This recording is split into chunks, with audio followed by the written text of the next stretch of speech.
The Life of Jacob, written and narrated by Hakworay. Jacob, the son of Isaac and Rebekah, lived among the Canaanites with his parents and twin brother Esau. Jacob was a smooth man, whilst his brother was very hairy. When they were grown, Esau became a hunter and would go hunting with his father Isaac, whilst Jacob was a quiet man who preferred to dwell in tents. One day, Jacob was cooking pottage, and Esau came in from the field, tired and hungry. And Esau said to Jacob, "Can I have some of the red pottage? I am very hungry." And Jacob said, "Sell me your birthright first." And Esau answered him and said, "I am at the point to die. What profit shall the birthright do me?" Then Jacob said, "Swear to me first." And he swore to him, and he sold his birthright to Jacob. Then Jacob gave him the pottage, and he ate and drank, and went his way. When Isaac was old, and his eyes were dim, so that he could not see, he called Esau and told him to go hunt for a deer, and bring it back and cook it, so that he can eat it and bless him before he dies. But before Esau came back from his hunting, Rebekah, Isaac's wife, made Jacob go into his father to receive the blessings instead. She dressed him in Esau's clothes and put the skin of the goat on him, to be hairy just like Esau. At first, he was afraid to go in, but his mother urged him, and he went. Jacob told his father that he was Esau, but his father didn't believe him because he sounded like Jacob. When Isaac his father called him over to feel him and smell him, he was very nervous. After smelling him, Isaac was convinced that it was indeed Esau. So he ate the meal and drank wine. Afterwards, Isaac blessed Jacob. As soon as Jacob had left, Esau came in from his hunting, and he also prepared venison for his father. When Esau went into his father, he told him that he had brought the venison that he had prepared. When Isaac asked him who he was, he told them that he was Esau. Isaac then realized that he had blessed Jacob instead of Esau, but he couldn't take it back. This made Esau very angry, and he pleaded with his father to give him a blessing also. But there was nothing that Isaac could have done. Esau promised to himself that he will kill Jacob as soon as their father was dead. But Rebekah heard about it, and she decided to send Jacob away. She even told her husband Isaac that Jacob should go away and find a wife in the place that she came from, because she didn't want Jacob to marry none of the Canaanite women. Isaac agreed, and so he gave Jacob a blessing before sending him away. On his way to Haran, Jacob stopped to rest, because the sun was set. So he took a stone and placed it under his head and fell asleep. And he dreamed that there was a ladder reaching up to heaven, and there were angels going up and down the ladder. And Yahweh stood next to him. And he said, "I am Yahweh, the Yah of Abraham and Isaac. The land that you are on, I will give it to your descendants. They shall be as the dust of the earth. In your descendants shall all the families of the earth be blessed. I will be with you wherever you go." When Jacob awoke from his sleep, he said, "Yahweh is in this place, and I didn't know it. This is none other than the house of Yah, and this is the gate of heaven."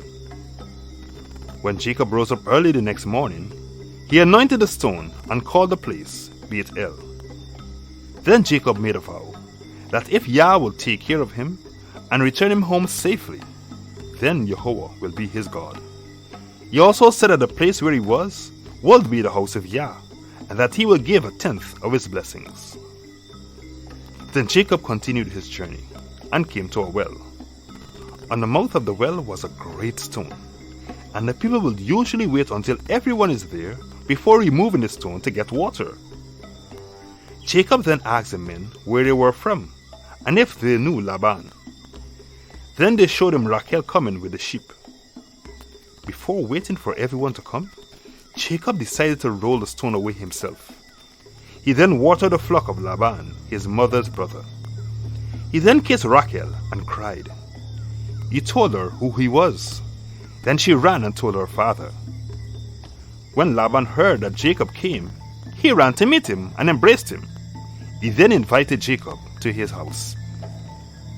After being there for some time, Laban asked him what he would like to have for his wages if he worked for him. Now, Laban had 2 daughters, Leah the elder and Rachel the younger. But Jacob liked Rachel, so he told Laban that he would work 7 years for her. Laban agreed. So Jacob worked 7 years for Rachel, but it didn't seem long because he loved Rachel. After the 7 years were completed, Jacob asked Laban for his wife.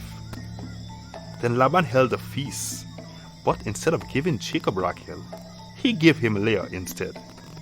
He gave Zilpah his handmaid to be Leah's handmaid. In the morning, Jacob realized that it was Leah, and this made him very angry. He confronted Laban and said, "Why didn't you give me the wife that I served for?" Laban replied, "In our place, we don't give away the younger before the older. Spend a week with her, and I will also give you Rachel. Serve another 7 years with me." Jacob agreed. At the end of the week, Jacob was given Rachel to be his wife also. But Jacob loved Rachel more. Laban gave to Rachel Bilhah to be her handmaid. Then Yahweh blessed the womb of Leah, and she bore 7 children for Jacob, including his only daughter. They were Reuben, Shimon, Levi, Judah, Issachar, Zebulun, and their sister. Zilpah and Bilhah also became Jacob's wives. Bilhah had Dan and Naphtali, and Zilpah had Gad and Asher. Rachel had Joseph and Benjamin, but she died whilst giving birth to Benjamin.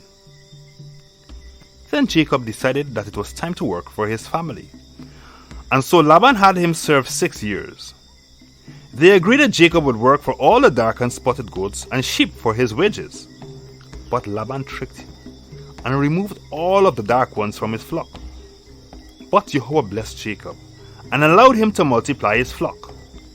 Jacob then noticed that the sons of Laban were not being friendly towards him anymore, and so he decided that it was time to gather his family and leave. Whilst Laban was on his 3 days journey, Jacob took the opportunity to gather up his substance and his family. When Laban heard that Jacob had left, he went after him. But before he could reach up to Jacob, Yahweh appeared unto him and warned him not to touch Jacob. When Laban caught up to Jacob, he asked him why he outsmarted him and why he took away his daughters secretly and not tell him. And Jacob answered, "I was afraid that you would have taken them away by force." Then Laban accused Jacob of stealing his deities. But Jacob said, "Whosoever you find them with, let that person die." But Jacob did not know that Rachel had taken them and had hidden them under her saddle. So Laban searched every tent, but didn't find his deities. Then Jacob became angry, because Laban came after him and also accused him of stealing his deities, but didn't find them. He told him, "I worked 20 years for you, and you tricked me. If Yah wasn't on my side, you will have sent me away empty." They then made a covenant between the 2 of them. When morning came, they went their separate ways. Jacob sent messengers to his brother Esau to tell him about his blessings from the Creator. But the messengers returned and told him that Esau was on his way to meet him with 400 men. This made Jacob really afraid, so he divided his family and his animals. He then prayed to Yahweh, asking him to deliver him from Esau his brother. After he finished praying, he sent gifts to his brother to find favor in his sight. After sending the gifts and his family ahead, he stayed back, and there he wrestled with an angel until the next morning. The angel then touched his thigh and strained it. After this, Yahweh changed Jacob's name to Israel. When Jacob and Esau saw each other, they were happy. They hugged and kissed each other as they cried, Esau didn't want to receive the gifts at first, but after Jacob urged him, he took them. After receiving the gifts, Esau asked Jacob to go with him to Seir, but Jacob told him that he would meet him there. But Jacob went to Sukkot instead. Then Jacob dwelt in the land of Shechem. One day, Dinah decided to go out and see the daughters of the land. The prince saw her and enticed her. He then laid with her. Afterwards, he fell in love with Dinah and wanted to marry her. So he asked his father to speak with Jacob. When her brothers heard what had happened, they became angry. So they told the prince and his father that the only way that they will give their sister is if all their males were circumcised. They agreed. They thought that they could benefit from making marriages with Jacob's family.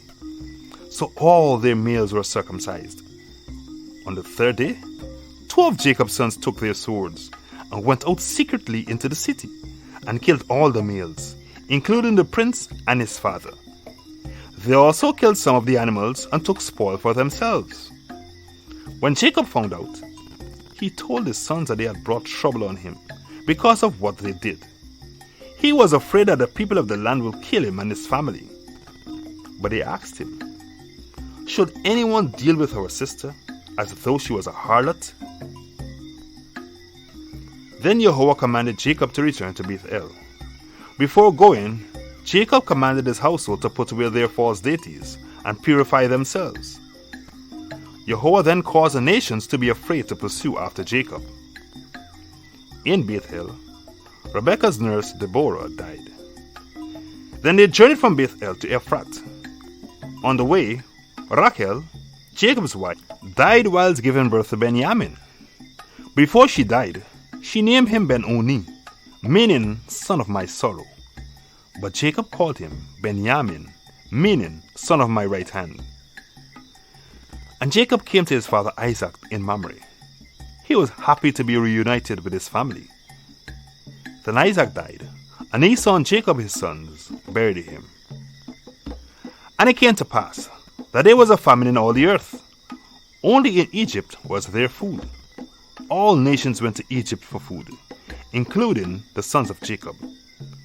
In Egypt, they were reunited with Joseph.